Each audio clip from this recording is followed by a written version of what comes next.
गांव के किनारे तंदूर से बना हुआ एक छोटा सा घर था।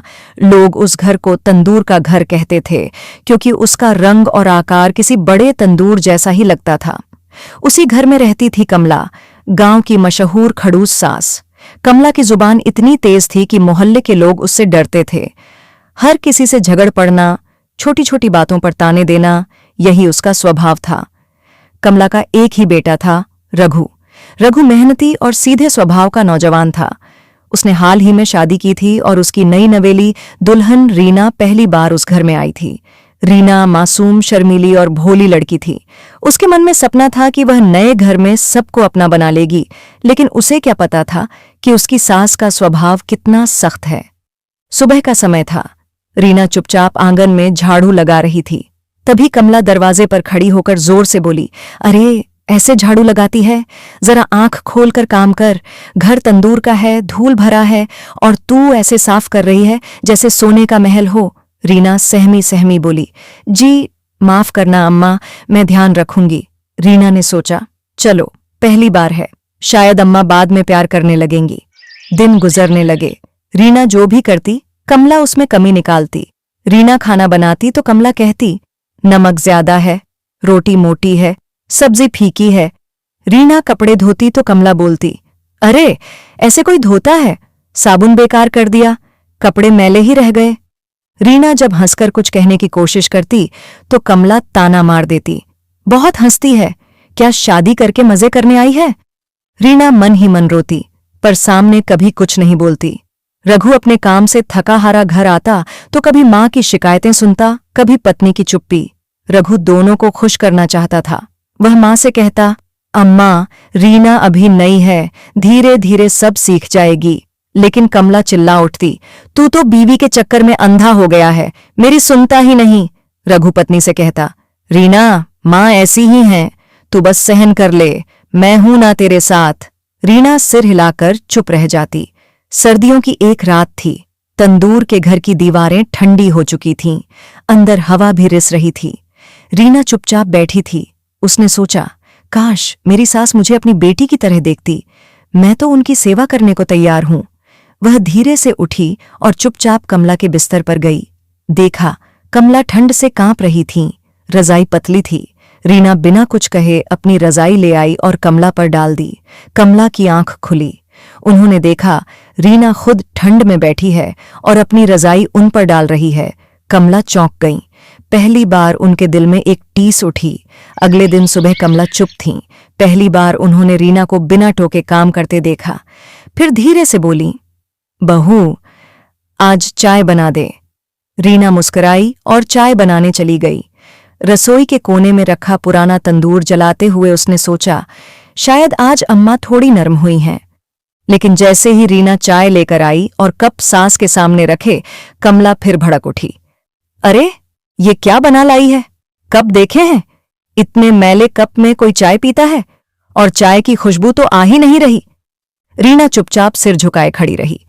कमला फिर बोली, बहू अगर तुझे चाय बनानी भी नहीं आती तो बता देना, मैं खुद बना लूंगी। शादी ब्याह में तो बड़ी शान दिखाते हैं लोग, लेकिन घर चलाना कोई आसान बात नहीं। रीना कुछ नहीं बोली, बस धीरे से बोली, जी अम्मा, अगली बार ध्यान रखूंगी। उस दिन दोपहर में रीना ने खाना बनाया, आलू की सब्जी और रोटियां। रघु घर लौटा तो रीना ने थाली सजाई, लेकिन जैसे ही कमला ने एक निवाला मुंह में डाला, उसने थाली पटक दी। ये क्या बेस्वाद खाना है? नमक कहाँ है इसमें? तू चाहती क्या है बहू, हमें भूखा मारना? रीना की आंखों में आंसू भर आए, पर उसने फिर भी धीरे से कहा, अम्मा आप बताइए कैसा बनाऊं? मैं वैसे ही बनाऊंगी। कमला ताना मारते हुए बोली, अरे छोड़, तुझसे नहीं होगा। तेरे मायके में क्या किसी ने तुझे सिखाया नहीं? बस सज धज कर रहना आता है, काम काज नहीं। रघु ने बीच में बोलने की कोशिश की, अम्मा सब्जी तो ठीक है, नमक कम है तो और डाल लेते हैं। कमला झल्लाकर बोली, तू चुप रह, बीवी के पक्ष में बोलने लगा है अब। रघु चुप हो गया। रीना ने आंखों से आंसू पोंछ लिए। उस रात रीना छत पर बैठी थी। ठंडी हवा चल रही थी और तंदूर जैसे घर की दीवारें भीतर से और ठंडी लग रही थीं। रीना ने मन ही मन सोचा, क्या सच में मैं इतनी बेकार हूं? अम्मा कभी खुश क्यों नहीं होती? लेकिन अगले ही पल उसने ठान लिया, नहीं, मैं हार नहीं मानूंगी। चाहे अम्मा मुझे जितना भी ताने दें, मैं उन्हें खुश करके रहूंगी। सुबह जब कमला सोकर उठी तो देखा रीना पहले से उठकर आंगन साफ कर चुकी थी। घर के कोने में गोबर से लीपा पुता आंगन चमक रहा था। पर कमला खुश होने की बजाय बोली, अरे तूने ये क्या कर दिया? अभी तो बरसात आने वाली है, ये सब बेकार जाएगा। तेरे काम का कोई भरोसा नहीं। रीना ने सिर झुकाया। उसने सोचा, मैं चाहे जितना भी कर लूं, अम्मा तो हर चीज में कमी ही निकालेंगी। दोपहर को पड़ोस की औरतें आंगन में आईं। एक बोली, अरे कमला, तेरी बहू तो बड़ी मेहनती है। सुबह सुबह आंगन देखा कितना साफ कर दिया। कमला ने तुरंत जवाब दिया, मेहनती कहाँ, दिखावे के लिए करती है। असली काम तो आता ही नहीं इसे। रीना अंदर से ये सब सुन रही थी। उसकी आंखों में आंसू थे, पर वह बाहर मुस्कुराकर पानी ले आई। उसने औरतों को पानी दिया और बोली, लीजिए चाची जी, ठंडा पानी पी लीजिए। औरतें रीना की मधुर आवाज और विनम्रता देखकर बोलीं, कमला, तू चाहे जितना बोल, पर बहू तेरी अच्छी है। हमें तो उसका काम और बोलने का तरीका अच्छा लगता है।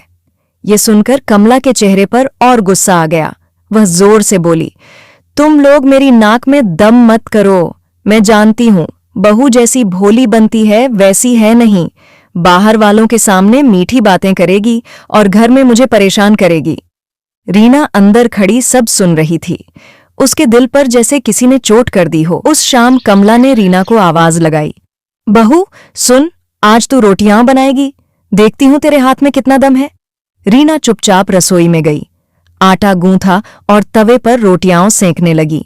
लेकिन जैसे ही उसने पहली रोटी बनाई, कमला आकर खड़ी हो गई। अरे ये क्या है? ये रोटी है या पराठा? गोल भी नहीं बनी। बहू, तेरे हाथ में तो बिल्कुल हुनर नहीं।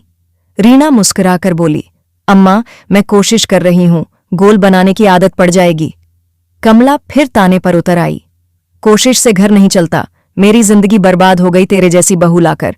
पहले ही कहा था, गांव की लड़की लाता तो काम काज जानती। शहर की बहुएं तो बस सज धज कर रहने आती हैं।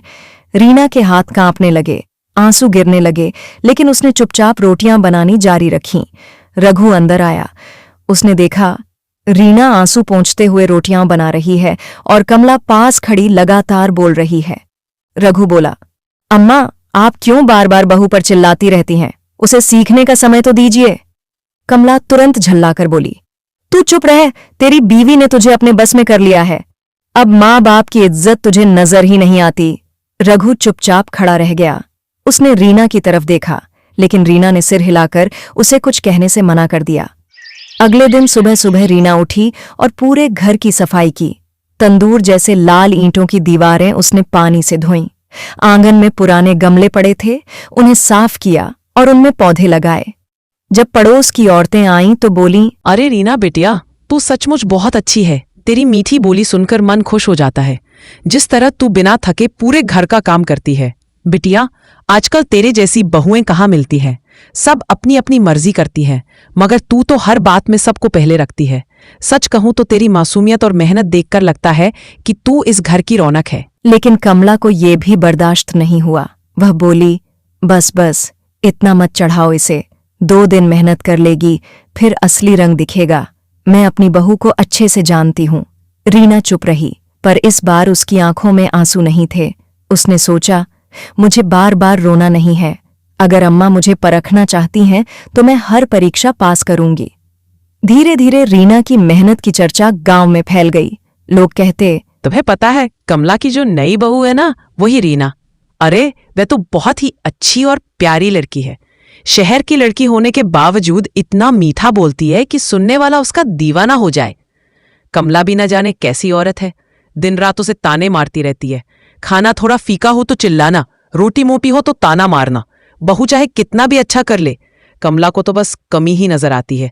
बहू ने कभी भी पलटकर एक शब्द नहीं कहा। सोचो, अगर कोई और होती तो कब का मुंह लगा देती। कुछ औरतें तो कमला के सामने ही बोल देती, कमला, तेरी किस्मत अच्छी है। आजकल कौन बहू इतनी सहनशील मिलती है। ये सुनकर कमला और चिढ़ जाती। वह कहती, तुम लोग मेरी किस्मत पर मत खुश हो। असलियत तो सिर्फ मैं ही जानती हूं कि मेरी बहू कैसी है।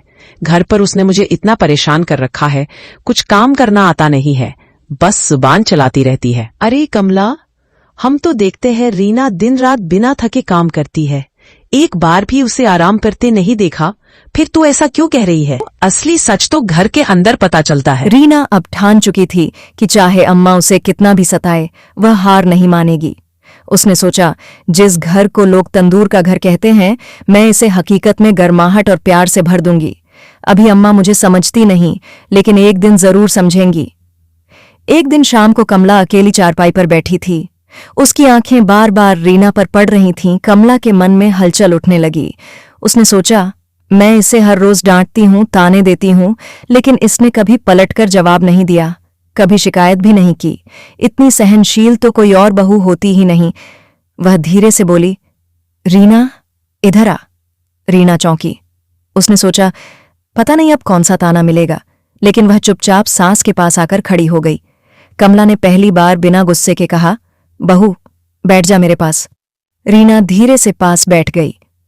रीना, मैं जानती हूं मैंने तुझे बहुत ताने दिए, तेरी हर बात में कमी निकाली, पर तूने कभी जवाब नहीं दिया, कभी मुंह नहीं मोड़ा। तूने मुझे बेटी से भी ज्यादा मान दिया। रीना की आंखें भर आईं। उसने धीरे से कहा, अम्मा, मैं तो हमेशा से ही आपको अपनी माँ की तरह मानती आई हूँ। आपके लिए ही दिन रात मेहनत करती हूँ, लेकिन आप ही हैं जो मुझे अभी तक अपनाती नहीं। मैं जानती हूं कि शायद मेरी काम में बहुत सी कमियां होंगी, लेकिन मेरा इरादा कभी बुरा नहीं रहा। मैं तो बस यही चाहती हूं कि आप मुझे अपनी बेटी की तरह प्यार दें। पर कोई बात नहीं अम्मा, अगर आप मुझे अपनी बेटी ना भी माने तो भी मेरे दिल में आपके लिए कोई कमी नहीं है। रीना, मैं जानती हूं कि मैंने तुझसे बहुत सख्ती की है, तुझे ताने दिए हैं, हर काम में कमी निकाली है, लेकिन तूने कभी पलटकर मुझे जवाब नहीं दिया। तूने कभी मुझसे ऊंची आवाज में बात नहीं की। तेरी सहनशीलता देखकर आज मेरा दिल पिघल रहा है। सच कहूं तो मुझे डर था, शहर की लड़की है, पता नहीं घर संभाल पाएगी या नहीं, इसलिए मैं तुझे बार बार परखती रही, हर काम में तुझे कसौटी पर कसती रही। लेकिन तूने जिस तरह सब कुछ चुपचाप सह लिया, वो देखकर आज मुझे एहसास हो रहा है कि तू मेरी बहू नहीं बल्कि मेरी बेटी जैसी है। मैं आपसे बहुत प्यार करती हूँ। आप जब भी डांटती हैं, मैं सोचती हूँ कि शायद ये भी मेरी भलाई के लिए ही होगा। आप जो कहेंगी मैं वैसा ही करूंगी, जैसा खाना आप चाहेंगी वैसा ही बनाऊंगी, जैसे काम आप चाहेंगी वैसा ही करूंगी, आप जैसे चाहेंगी वैसा ही रहूंगी, क्योंकि मुझे आपसे कोई शिकवा नहीं है अम्मा। मुझे तो बस यही चाहिए कि एक दिन आप मुझे अपनाएं और कहें कि हाँ, ये रीना मेरी अपनी है। रीना की आवाज कांप रही थी और उसमें सच्चाई और अपनापन इतना था कि दीवारों तक को पिघला दी। रीना, मैं मानती हूँ कि अब तक मैंने तुझे अपनाया नहीं, मैंने तेरी हर अच्छाई में भी कमी निकाली, लेकिन अब मैं तुझे कहना चाहती हूँ कि तूने मेरा दिल जीत लिया है। आज से मैं तुझसे बहू नहीं कहूंगी, तू मेरी अपनी बेटी है। तू चाहे कुछ भी बनाए, चाहे जैसे भी काम करे, मुझे अब तुझ पर भरोसा है कि तू सब कुछ अच्छे से करेगी। तूने जो प्यार और सम्मान मुझे दिया है, उसके सामने मेरी सारी शिकायतें छोटी पड़ गई। आज से इस घर में तुझे कोई ताना नहीं मिलेगा, बल्कि तुझे वही मिलेगा जिसकी तू हकदार है, मेरा आशीर्वाद और मेरा अपनापन। अरे कमला, ये क्या सुन रही हूँ मैं?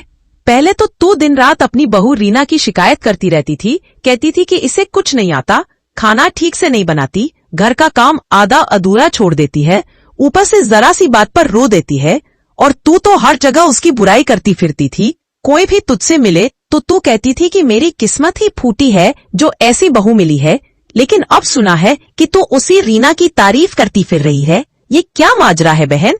अचानक से तेरी जुबान कैसे बदल गई? अब हर किसी से कहती है कि रीना सोने जैसी है, मेहनती है, मीठा बोलती है, घर संभालती है। अरे कमला, सच सच बता, ऐसा क्या कर दिया तेरी बहू ने कि तू उसकी दीवानी हो गई? हमें भी तो कुछ समझा, क्योंकि हम सब तो तुझे जानते हैं। तू बिना वजह किसी की तारीफ करने वालों में से नहीं। हाँ बहन, तूने सही सुना है। अब मैं अपनी बहू रीना से बहुत खुश हूँ। सच कहूँ तो पहले मुझे लगता था कि ये शहर की लड़की है, नाजुक हाथों वाली, ना खाने पकाना जानती होगी, ना घर संभालना। ऊपर से मैं सोचती थी कि आजकल की लड़कियां सिर्फ दिखावे की होती है, लेकिन मेरी सोच गलत निकली। रीना ने तो मुझे हर बार हैरान किया। सुबह सुबह बिना कहे उठ जाती है, सबसे पहले चूल्हे में आग सुलगाती है, चाय बनाकर सबको देती है, खेत से लौटने पर हमें गरम खाना परोसकर खिलाती है, घर का हर काम चुपचाप करती है और इतना मीठा बोलती है कि दिल अपने आप पिघल जाता है। सबसे बड़ी बात बहन ये है कि मैंने इसे बहुत ताने दिए, कई बार कठोर बातें कही, इसकी जरा सी गलती पर भी मैंने डांट लगा दी, लेकिन इसने कभी मुझे उल्टा जवाब नहीं दिया। हमेशा सिर झुकाकर बोली, अम्मा मैं सुधार लूंगी। ऐसे संस्कार किसी में बहुत कम देखने को मिलते हैं। हाँ बहन, तूने सही सुना है। अब मैं अपनी बहू रीना से बहुत खुश हूँ। सच कहूँ तो पहले मुझे लगता था कि ये शहर की लड़की है, नाजुक हाथ